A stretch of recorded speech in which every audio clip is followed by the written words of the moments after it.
नमस्कारम दोस्तों, तुलसी के पास दिया जलाने से क्या होता है। एक बार की बात है, देवी सत्यभामा भगवान श्री कृष्ण के पास आती हैं और उनसे पूछने लगती है, हे स्वामी, आप नित्य तुलसी को जल देते हैं और देवी रुक्मणी नित्य तुलसी के पास दीपक जलाती हैं। इसके पीछे का रहस्य क्या है? कृपया आप मुझे तुलसी को जल देने और तुलसी के पास दीपक जलाने का महत्व बताइए। भगवान श्री कृष्ण कहते हैं, हे देवी सत्यभामा, तुमने अत्यंत ही महत्वपूर्ण प्रश्न किया है। देवी तुलसी लक्ष्मी जी का अवतार है। देवी तुलसी भगवान विष्णु को अत्यंत प्रिय है, इसलिए यह मुझे भी अधिक प्रिय है। मासों में कार्तिक मास और वनस्पतियों में तुलसी मुझे बहुत प्रिय है। जो भी मनुष्य तुलसी को जल देता है, उस पर मेरी कृपा सदैव बनी रहती है। जो भी मुझे तुलसी का पत्ता भोग में चढ़ाता है, मैं उसे प्रेम से स्वीकार करता हूँ। तुलसी पत्र के बिना मैं किसी भी प्रकार का भोग स्वीकार नहीं करता। हे देवी, अब मैं आपको तुलसी को जल देने और तुलसी के पास दीपक जलाने का महत्व सुनाता हूँ, इसलिए इस कथा को बहुत ध्यान से सुनना। जो भी स्त्री इस कथा को ध्यान से सुनती है या जो भी व्यक्ति, वह सदा खुश रहता है। उसके घर में सुख समृद्धि आती है और दरिद्रता का नाश होता है। देवी सत्यभामा कहती है, हे स्वामी, मैं इस कथा को पूरा और ध्यान से सुनूंगी। कृपया आप मुझे कथा कहिए। तब भगवान श्री कृष्ण कहते हैं, देवी सत्यभामा, कथा को ध्यान से सुनो। श्री कृष्ण कहते हैं, मध्य देश में श्याम वर्मा नाम का एक वैश्य अपनी पत्नी के साथ रहता था। वैश्य के पास किसी प्रकार की कोई कमी नहीं थी। ईश्वर की कृपा से उसके पास सब प्रकार के सुख ऐश्वर्य के साधन थे, किंतु उस वैश्य की कोई संतान नहीं थी, जिस कारण वह सदैव ही दुखी रहा करता था। उसने वैद्य से संतान प्राप्ति के लिए कई उपाय कराए, बहुत कुछ जगह दिखाया, लेकिन कुछ न हुआ। दान धर्म किए, अनेक प्रकार के वैद्य भी बुलाए, उसने अनेक प्रकार के उपचारों को भी चालू किया, फिर भी उसके कोई संतान नहीं हो रही थी। फिर एक दिन वह वैश्य महामुनि वशिष्ठ जी से मिलने के लिए उनके आश्रम पर जा पहुंचा। मुनि वशिष्ठ श्याम वर्मा का स्वागत करते हैं और कुशल मंगल पूछते हैं। तब वह श्याम वर्मा मुनि वशिष्ठ जी से कहता है, हे मुनिवर, मैं अत्यंत दुखी हूँ। मेरी कोई भी संतान नहीं है और संतान के बिना मेरा उद्धार कैसे होगा। मैं संतान प्राप्ति के लिए कुछ भी कर सकता हूँ, कृपया मुझे उपाय बताए। मुझे संतान चाहिए, कृपया आप ही बताइए कि मुझे किस तरह से एक पुत्र की प्राप्ति हो सकती है। क्या मुझसे जाने अनजाने में कोई पाप हुआ है जो मुझे संतान नहीं हो रही? तब मुनि वशिष्ठ जी अपने दिव्य दृष्टि से श्याम वर्मा को उसके पिछले जन्म के बारे में बताते हैं। वो कहते हैं, हे वत्स, तुमने पिछले जन्म में घोर पाप किया था, इस कारण तुम्हें इस जन्म में संतान का सुख प्राप्त नहीं हो रहा है। श्याम वर्मा कहता है, हे मुनिवर, कृपया मुझे बताइए, मुझसे कौन सा पाप हुआ था और उससे मुक्त होने के लिए मुझे क्या करना चाहिए। मैं वह सब कुछ करूंगा। वशिष्ठ जी कहते हैं, हे वत्स, पिछले जन्म में जो तुमने अपराध किया था उसके बारे में सुनो। तुम पिछले जन्म में एक अहंकारी वैश्य थे। तुम्हारा जन्म धनवान कुटुंब में हुआ था। तुमने पिछले जन्म में एक गाय को अत्यंत ही दुख दिया था। एक दिन एक गाय भूख और प्यास से व्याकुल होकर तुम्हारे दरवाजे पर आई, किंतु तुमने उस गाय को रोटी नहीं खिलाई, न चारा दिया, न ही पानी दिया। तुमने बड़ी निर्दयता से उस गाय को अपमानित करके मारकर घर से बाहर भगा दिया। उस गाय ने उस समय बछड़े को जन्म दिया हुआ था और वह भूख से बहुत ही व्याकुल थी। इस वजह से वह गाय वहीं पर मूर्छित होकर गिर पड़ी। उस दिन वह अपने बछड़े को दूध भी नहीं पिला पाई, इसलिए इस गाय ने तुम्हें श्राप दिया। इस गाय के श्राप के कारण तुम्हारी ऐसी दुर्दशा है। उस गाय के श्राप के कारण ही तुम्हें इस जन्म में संतान नहीं हो रही है। वशिष्ठ जी की बातें सुनकर श्याम वर्मा को बहुत दुख हुआ और वह स्वयं को कोसते हुए कहने लगा, हाय, ये मैंने क्या किया। एक बेचारी गाय माता की सेवा नहीं की। मैंने बहुत बड़ा अपराध किया है और उसका दंड मुझे भोगना पड़ रहा है। श्याम वर्मा वशिष्ठ जी से कहते हैं, हे मुनिवर, मुझसे पाप तो हुआ है, क्या मैं इस पाप का पश्चाताप कर सकता हूँ? तो कैसे? कृपया आप मेरा मार्गदर्शन कीजिए। मैंने जो पाप किया है, क्या उससे मुक्ति का कोई उपाय है? कुछ तो होगा। जिससे मैं इस पाप से मुक्त हो सकूं और प्रायश्चित कर सकूं।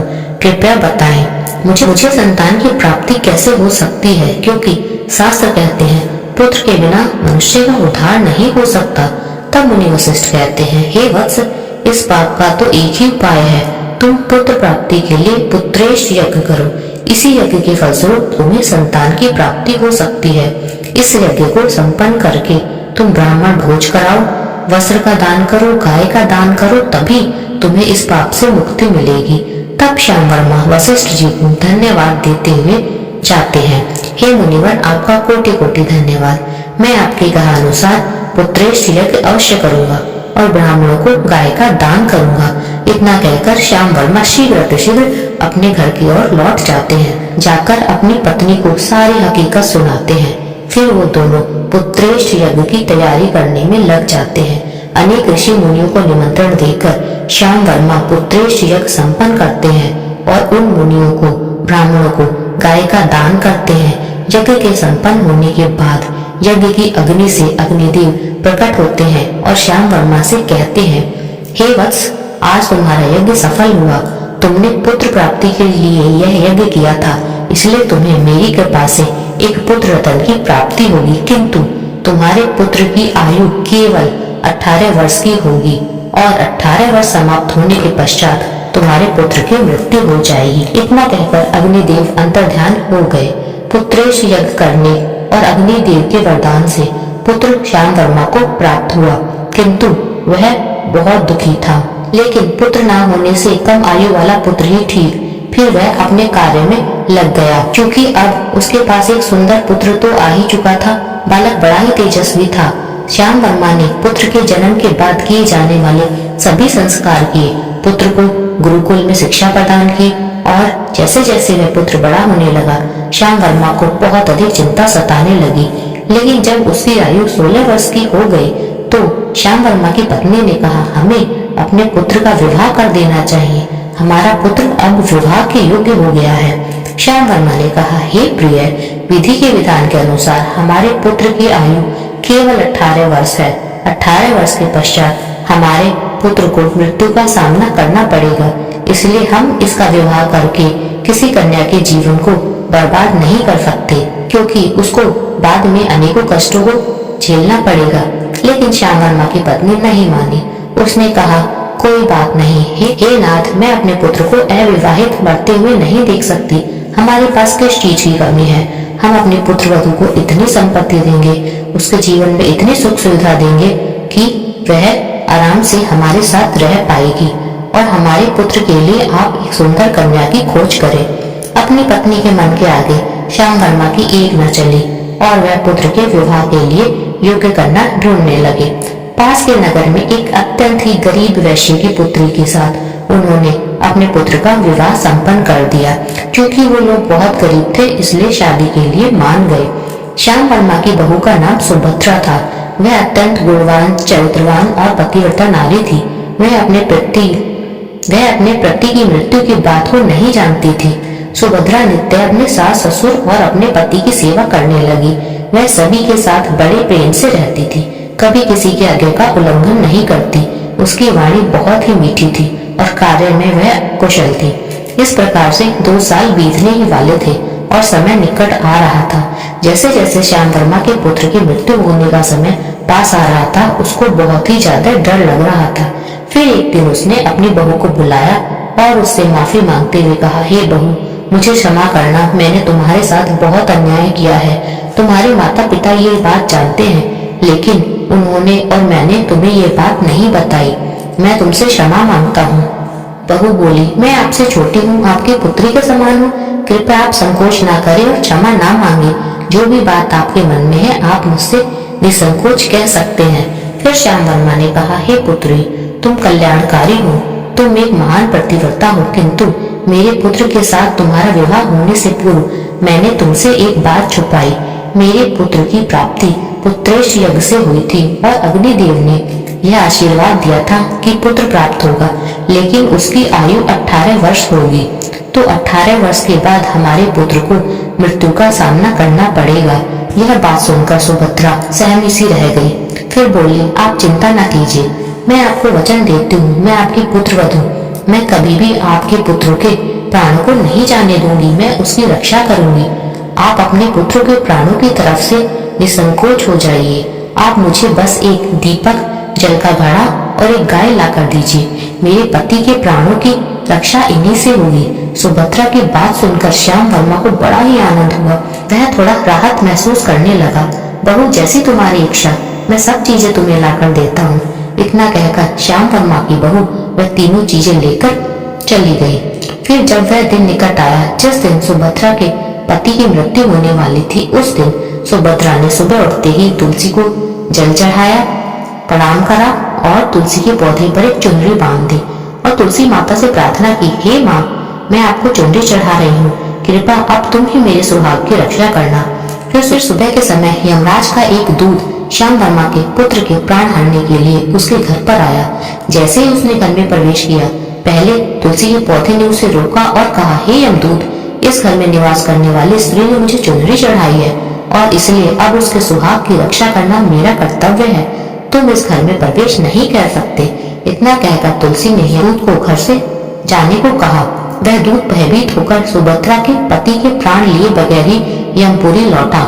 यमपुरी में जाकर उसने यमराज से कहा, हे धर्मराज, मैं धरती लोक पर एक पुरुष के प्राण लेने गया था, किंतु तुलसी के पौधे ने मेरा रास्ता रोका। उस तुलसी के पौधे के कारण मैं घर में प्रवेश नहीं कर पाया। इस बात पर यमराज को बहुत क्रोध आया।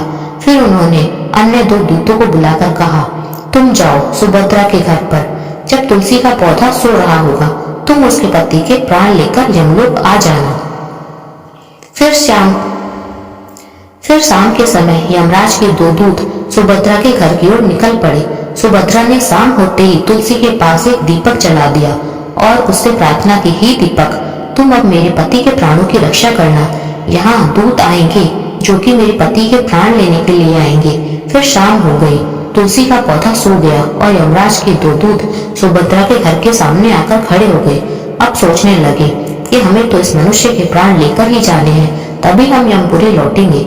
जैसे ही यमदूतों ने सुभद्रा के घर में प्रवेश किया, तुलसी के पास लगे हुए दीपक ने उनका रास्ता रोका और कहा, हे दूतों, तुम सुभद्रा के पति के प्राण नहीं ले जा सकते। उस स्त्री ने मुझे प्रज्वलित कर उसके पति के प्राणों की रक्षा करने की प्रार्थना की है, इसलिए अब मैं उसके पति के प्राणों की रक्षा करूंगा।